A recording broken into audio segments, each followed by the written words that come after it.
going to share my slides in a second. Interesting one today, because for those of you that have been on previous calls, you'll know we've been kind of working our way around Marty Seligman's PERMA model, which is his kind of framework for looking at well-being. And for those that haven't been on before, you're thinking, what on earth is she talking about? You know, I'd strongly recommend that you catch up on the previous sessions, because they're really good. Obviously, I'm going to say that, but they are really good. Getting great feedback. So we go around this kind of PERMA model. We're on E today, and E is for engagement. Obviously, People Lab, we're an employee engagement consultancy, and I've written a book on engagement. But psychologists always like to kind of confuse things slightly. And the way that Marty Seligman and psychologists talk about and look at engagement is kind of slightly different to the way we talk about engagement in a workplace context. I'm going to kind of go into a bit of that. But I'm going to share some slides as always, so you've got something to take away if you want it from the session, rather than just me and Justin talking. Okay, so hopefully you can all see that. So as I said, today is engagement, which is obviously something we're really passionate about in People Lab, but we're going to kind of take a slightly different look at it today in the context of kind of how psychologists would talk about engagement. They have a kind of slightly different view. This is just a reminder that Marty Seligman, make that smaller so you can see that, the Marty Seligman framework for well-being, his PERMA model. So last week we talked about relationships and positive relationships and why they're so important for well-being. That's a no-brainer, that one. The week before we talked about accomplishment or achievement, and we delved into growth mindset. And today I thought we'd focus on engagement. So when we talk about engagement through the lens of positive psychology, what we're really talking about is something that psychologists call flow. It is relevant to the organizational idea of engagement, but it's kind of a more specific way of looking at it. And it was first popularized back in 1990. An infamous psychologist called Mihai Csikszentmihalyi wrote a book on flow back in 1990. And often in that book, and the way we often look at flow, we turn to people that have these kinds of passions in life, so musicians or athletes, or people that maybe do rock climbing at the weekends, or you know, those sorts of pursuits, to kind of really understand this concept of engagement or flow. But just kind of talk about what we mean by that for a second. We've got a quote from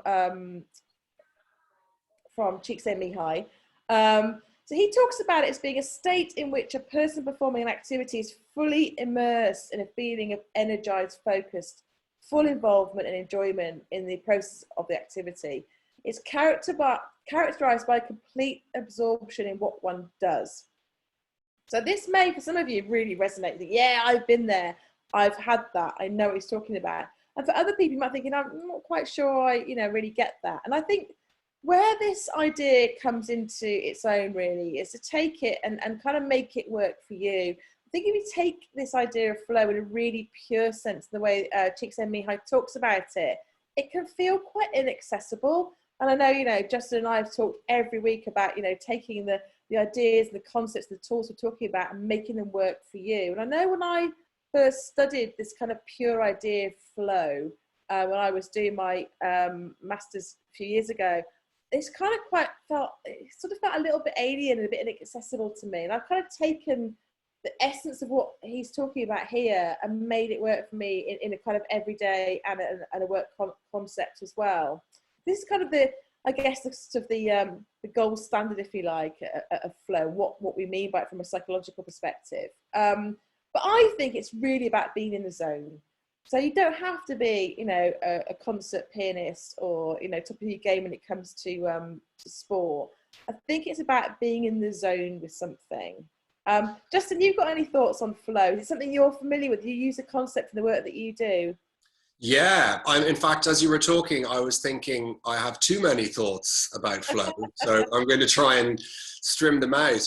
Yeah, it's fascinating. So I would say part of the reason that our conversations are so fruitful is because of the complete overlap between resilience and a concept like well-being, or the PERMA model.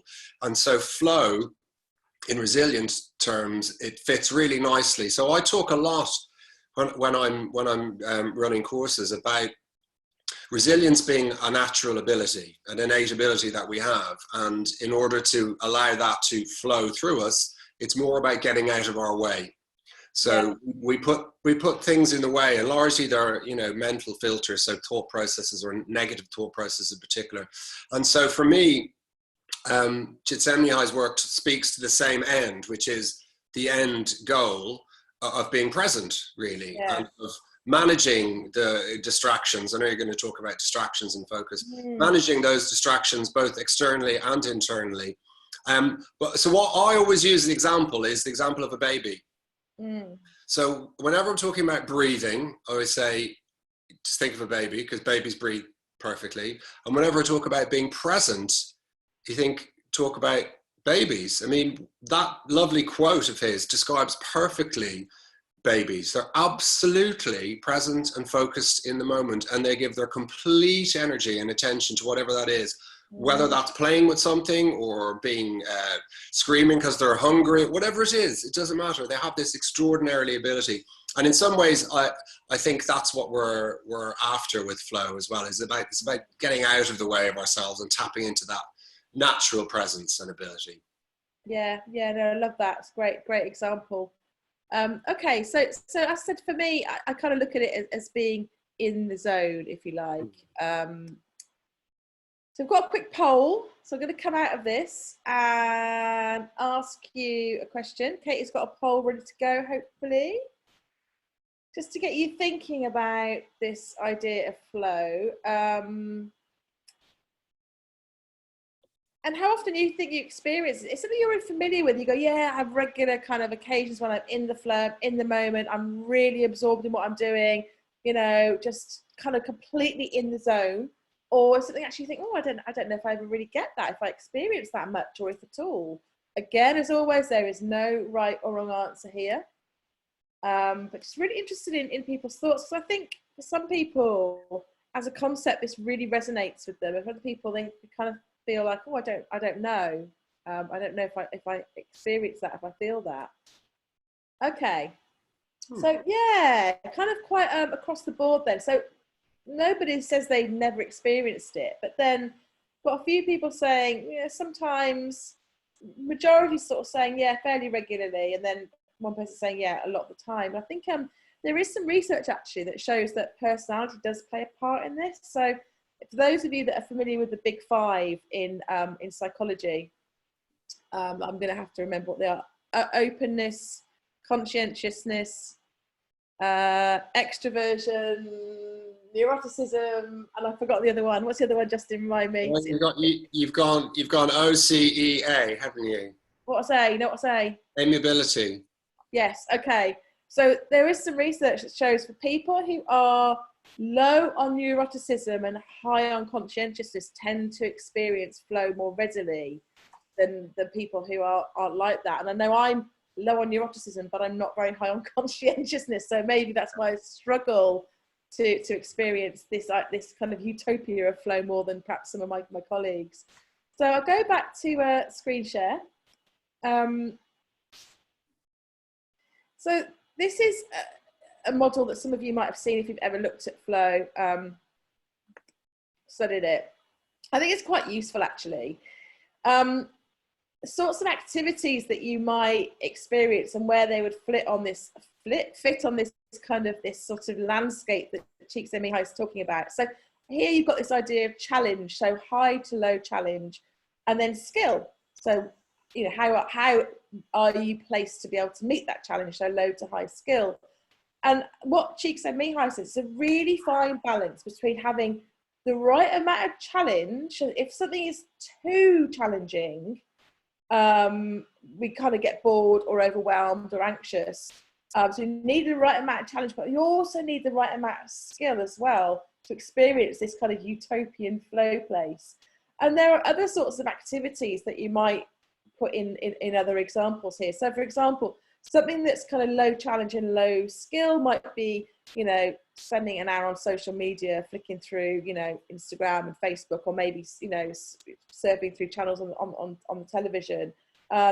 Something that's low skill, sort of low challenge, but sort of medium skill might be something like, I don't know, perhaps cooking a meal that you kind of can do, but maybe takes a little bit of, you know, a little bit of your skill, but, you know, something that's low challenge, but you have high skill to do it. That might be, you know, say you're a musician and you're playing a tune, but it's a tune that you know really well and you can play it with your eyes shut, that might be there. So you can see how there's different sorts of activities that we do that kind of get placed in different areas of this map. So up here, something that's very high challenging, we've got low skill, is probably when we first start learning about something new and we go, oh my God, I can't do this problem, I can't solve this.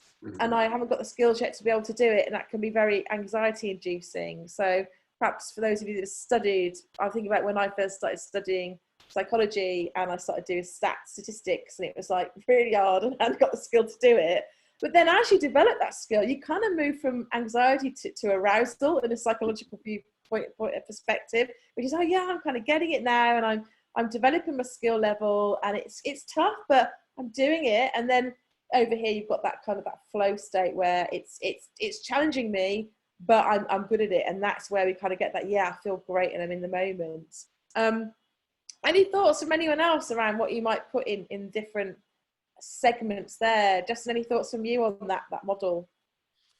Yeah, I mean, for me, I like the visual, because it shows the relationship between one emotional state and another. And I liked how you talked about how you can pass from one to the other. And so you have the sense you were talking about when you move into arousal, you actually need a bit of control to balance that in order to achieve flow. And, you know, the antidote to anxiety, of course, is going to be relaxation.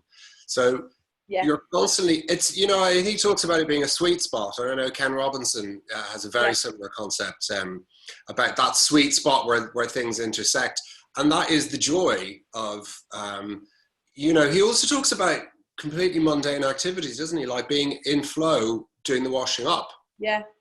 Because if you allow yourself drop into apathy with that, well, then that's all that happens. But if you apply a little bit of concentration and attention, your experience changes. And so it's not always about being at peak performance, because we can't sustain that level. Yeah.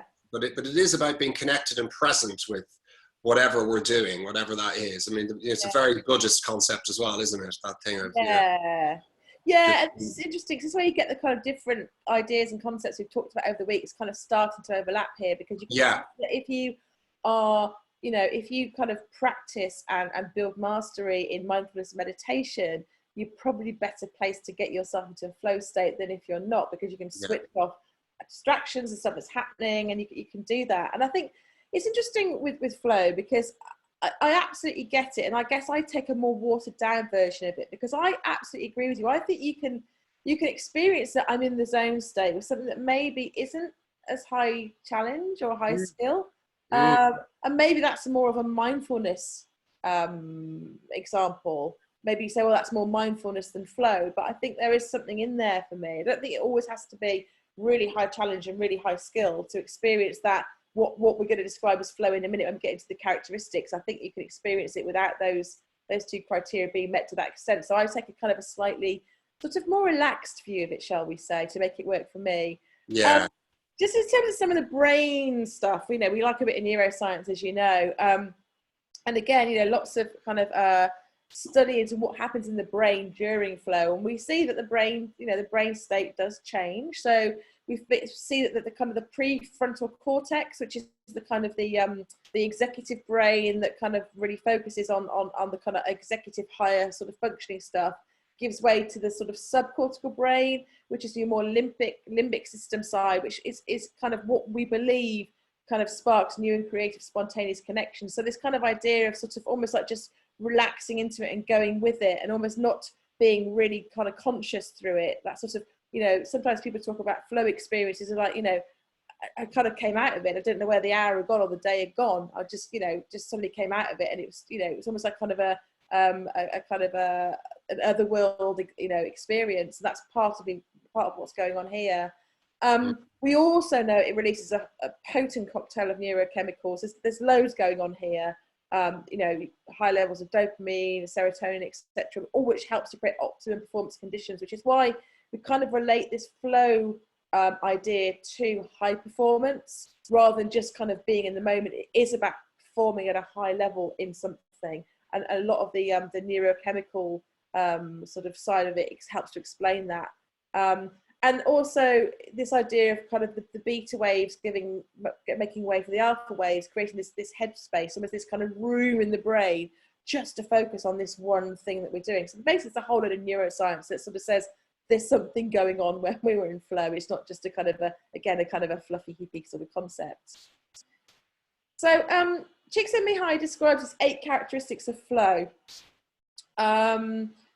Some of them may resonate with you, and it'd be great actually if while we're chatting through on the chat, if you could give us some examples of when you experience flow. What sort of things are you doing when you experience flow? But he talks about complete concentration on the task in hand, so kind of nothing else matters, you're just doing that thing. So this kind of like switching off of all the stuff that goes around that, so you're not trying to spin plates, you're just doing that one thing. And then he talks about his clarity of goals. And this is where I sort of think it gets a little bit muddy for me, because I sometimes think that there's this whole idea of you talk about sorts of people that experience flow as being the kinds of people who kind of do an activity for the sake of the activity rather than for an end goal. But then equally, he talks about this clarity of goals and reward as being sort of something that's characteristic of flow. So there's a little bit of a paradox there going on for me.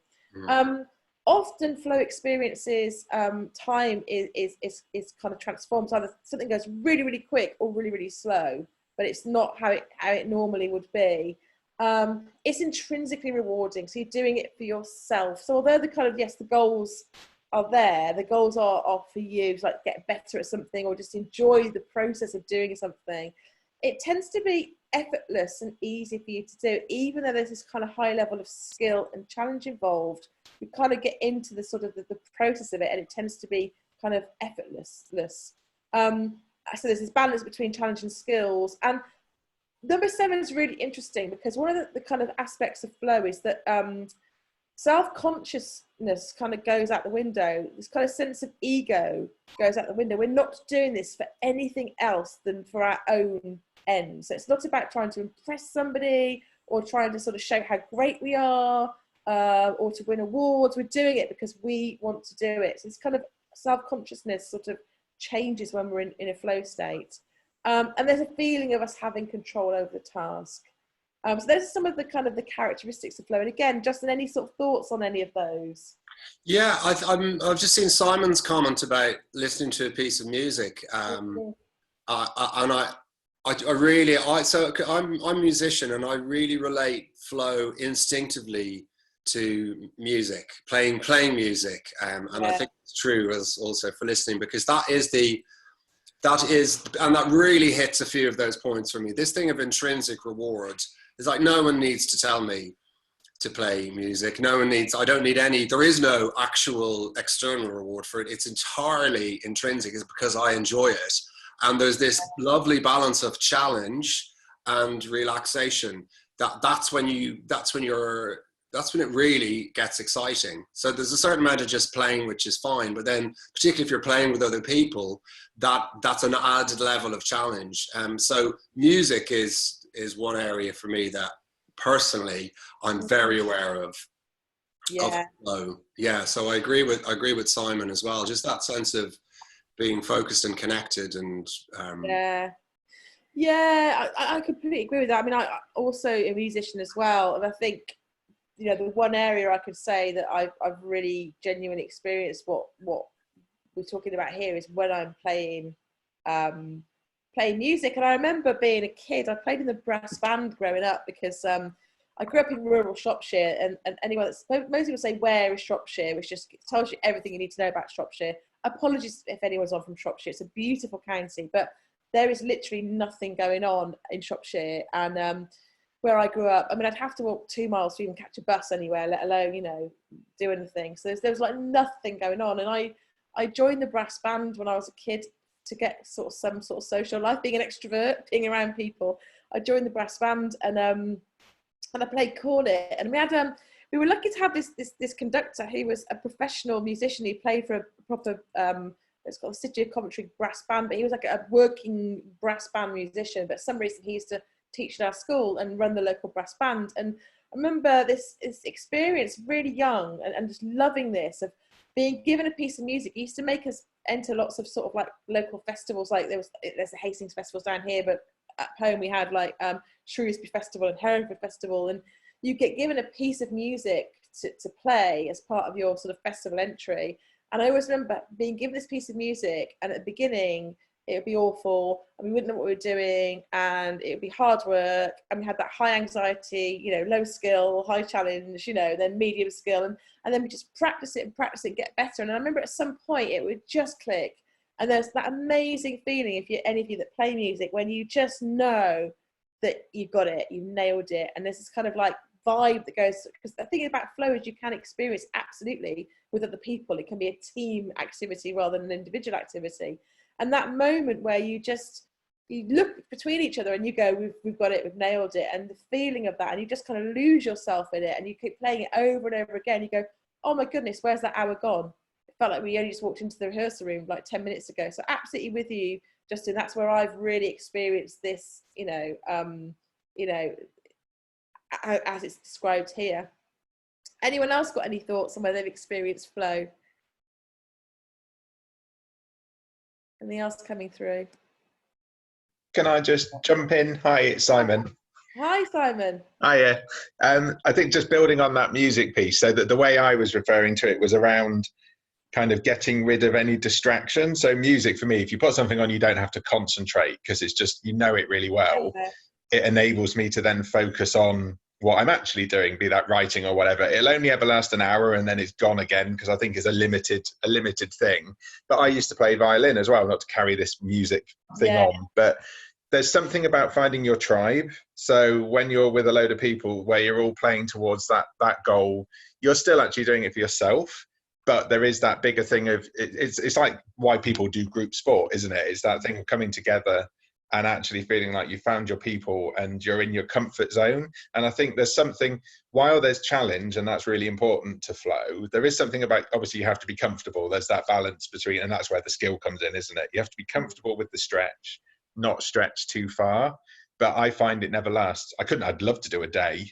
I don't know how people do a day, but yeah, an hour and then it's gone.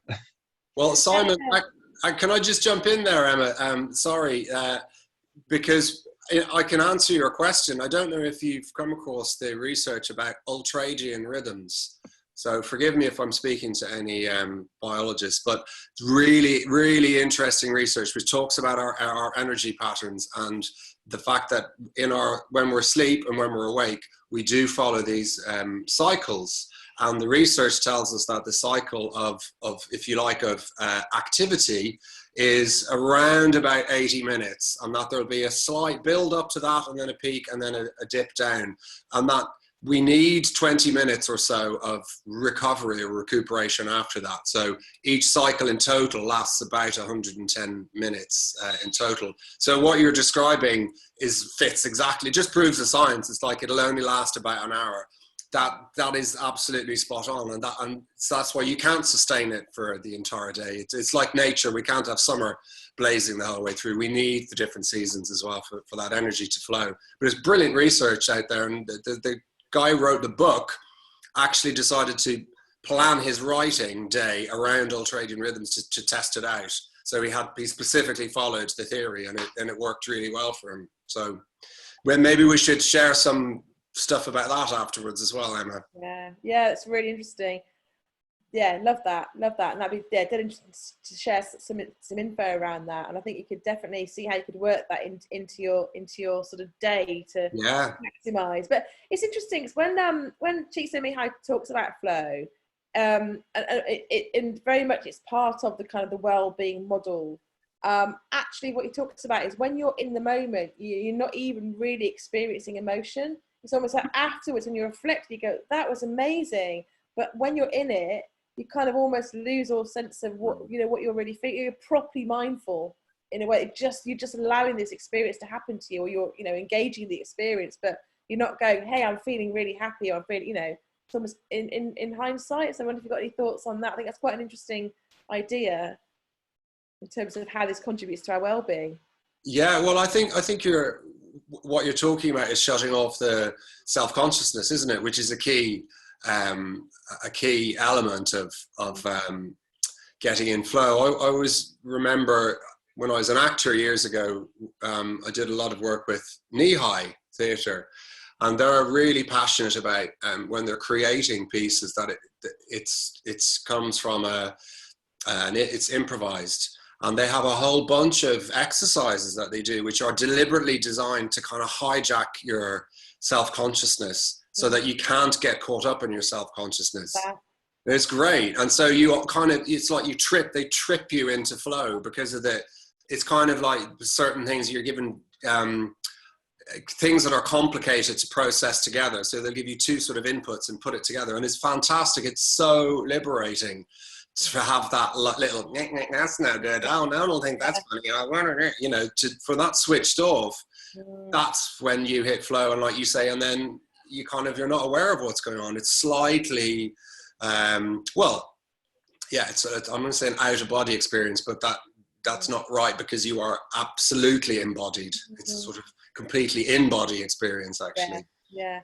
I love that. It'd be interesting to see if we could perhaps share some ideas on that. I mean, that's something I would definitely appreciate, because I am someone that kind of struggles more than I think than many people to get into that state, other than if I'm doing music, because of my my low conscientiousness perhaps. So yeah. Okay, so just to go back to the slides there, I've got a couple more kind of ideas I wanted to share with you. So when are you in flow, what makes it possible? So if anyone wants to just kind of share some thoughts, I mean, Simon's obviously shared, thank you, Simon, really appreciate that. If anyone else has got any thoughts around when they're in flow and what they think makes it possible. And I think that's a really good point you made there, Justin, about almost tripping you into flow. Because I think it's sort of, it's almost something again, it's a paradox here, because I think to plan, you can't really plan to be in flow.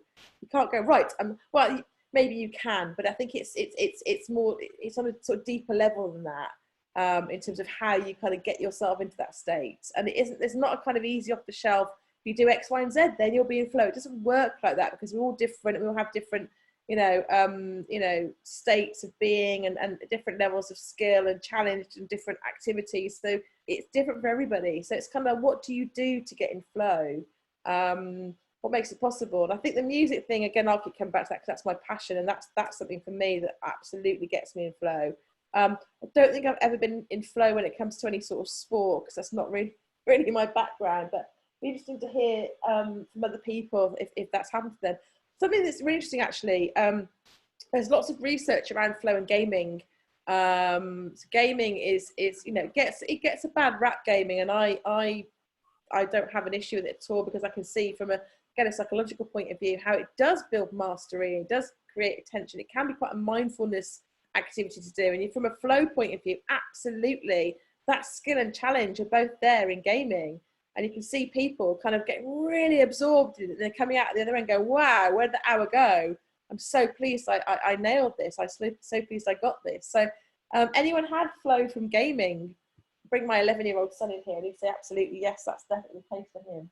I've never got gaming myself. I've always lived in a house full of gamers, and I've just never got into it. What about you, Justin? Something that you... Yeah, well, I've noticed, not personally, but I've noticed with my boys, particularly with the game Fortnite, which anyone who's got kids in their life will know about. But I've noticed how, you know, when I've dipped in and out over their skill level is extraordinary, how it's like incredible. Yeah. From total novices to both of them are pretty good. And that is, you know, that's just, you only get that good by actually practicing, you know. Absolutely. My kids tried to teach me Minecraft, play Minecraft with me couple of years ago when Minecraft was the thing, and they were like, yeah, we'll do it as a family. And after about a couple of hours, they gave up. They're like, you know, you're really rubbish. But see what they create on Minecraft, it's amazing. You know, the sort of worlds they create. But yeah, I'd say gaming is one that's, you know, talked about a lot when it comes to flow. So just have a think about when you are in flow. Do that self-reflection piece. When, you know, some of the sort of things we talked about, when does that happen to me, and what is it that makes it possible for me to get into that sort of state? Okay, just moving on then, if I can. I'm not frozen. No, I'm frozen. So in terms of the workplace then, taking this idea and applying it to the workplace, because as you know, we're all about engagement at work, and flow is, I guess, one part of the engagement concept that we kind of advocate. But something that we do is we always talk to people we work with about their best experiences, about their flow experiences at work. We always ask people to share stories about times when they were at their best at work, when they were firing on all cylinders, when they couldn't wait to get to work. And we get people to share stories about that. And it might not necessarily be a pure flow example in the way I've described it here, but there are definitely elements of flow going on in that experience. And we've collected hundreds, if not thousands, of these stories over the last 15 years. We have them from all over the world. And we use this really to kind of really talk about what does good look like? What does engagement at work look like? And there's just some examples here of some of the kind of classic themes that come out, and some of them really resonate with what we're talking about here and some of them don't. So for example, recognition is not something you would associate with flow, because flow is not about being recognized. Flow is about, I'm just doing this because I want to do it and I don't care about the recognition. But then there are kind of elements around things like autonomy, so that kind of self-sufficiency, that I'm doing it for myself, and challenge. What's really interesting, you know, talking about the skill and challenge, every time we collect these stories, and we have hundreds of them, people will always talk about there being a challenge or something to overcome.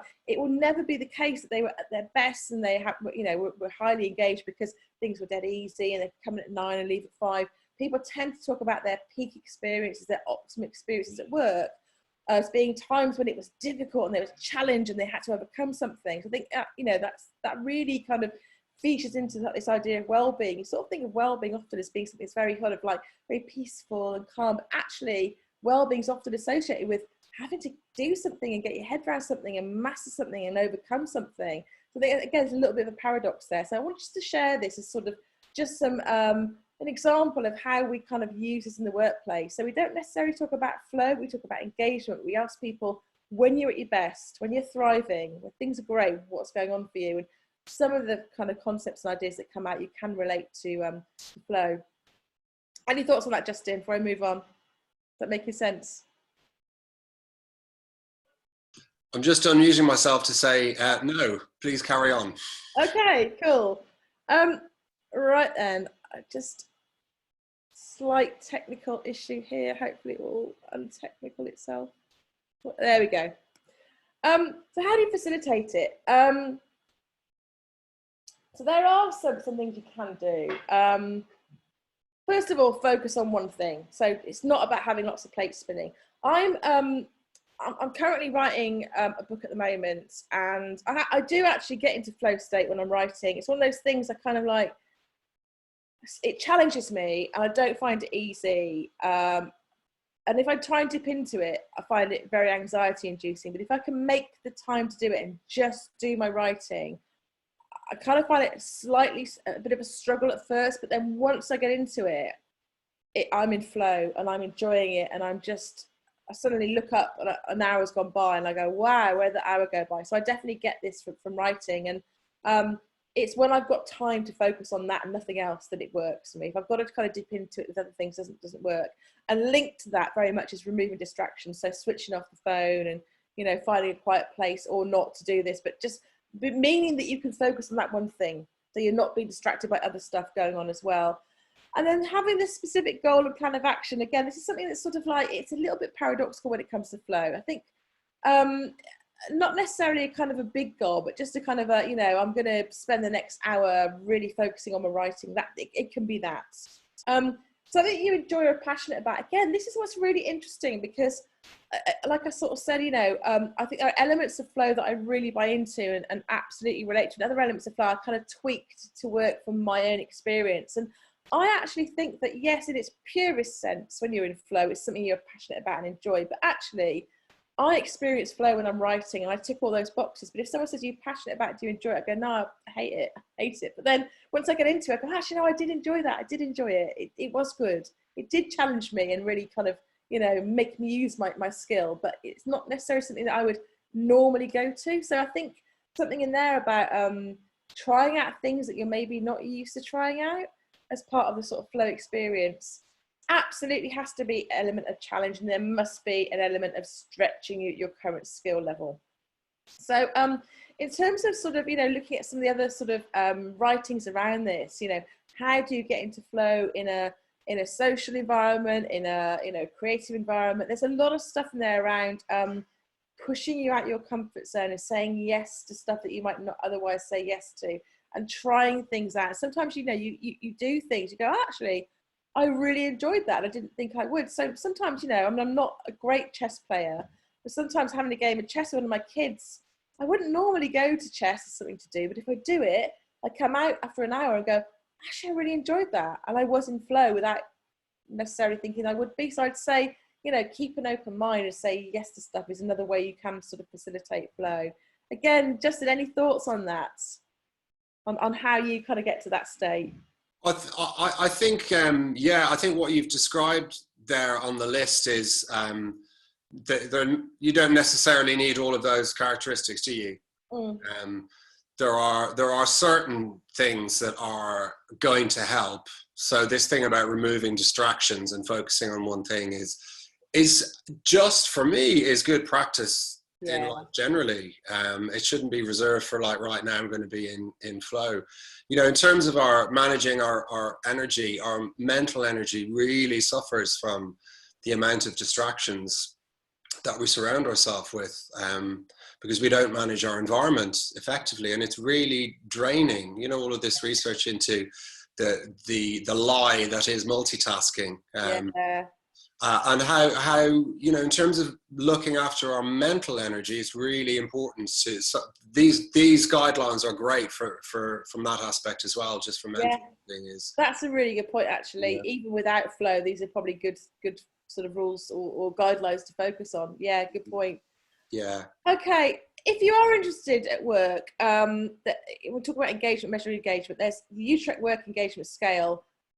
It kind of measures, for me, it measures flow at work. It measures these three elements of absorption, vigor, and dedication. So how absorbed am I in my task? How much energy and effort and vigor can I put in? And how dedicated to it am I? And this, you can get this for free. So for those of you that would love to measure this at work, check out the Utrecht Work Engagement Scale. So I just thought I'd pop that in as a resource. So I think we're pretty much at time. So any questions, happy to stay on. Anything that you want to ask? Otherwise, thank you as always for joining us. Really appreciate you kind of taking time to join us for lunch every Thursday. I think next week we're going to go on to positive emotion next week. We're going to do the P of PERMA next week, if my memory serves. So we're going to look at positive emotion. So if that's something of interest, then please do join us. Thank you as always to my co-host Justin. Really appreciate you being here, and to Katie for manning the chat. Just before we finish, Katie, any questions or anything that's come out from the session today that we might want to pick up before we say goodbye? No questions have come through. Goodness me, I can't believe I've actually finished bang on time today, in flow. So thank you, everybody. Enjoy the rest of your day. Enjoy the rest of your week, and we'll catch up with you next Thursday. Have a great day. Thanks very much. Bye. Bye-bye.